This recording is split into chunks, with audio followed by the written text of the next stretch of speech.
Hey everyone, welcome back to the channel. This week I'm diving into something a bit extreme. I'm going full keto for 7 days. That means no carbs, no sugar, and yes, a lot of fat.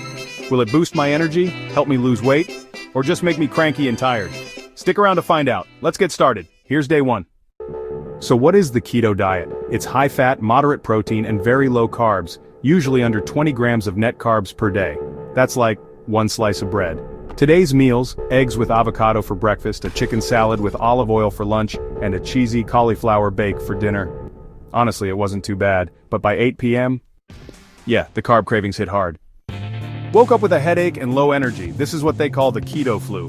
My body is switching from burning carbs to burning fat, and it's not happy about it. But on the bright side, my hunger is surprisingly low. Okay, I think my body is adjusting. Still no sugar or bread, but I feel lighter, clearer.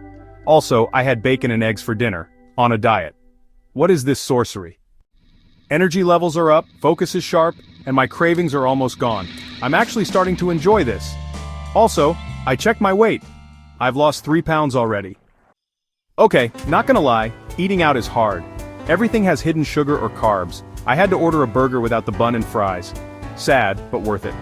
Also, I miss fruit. A lot.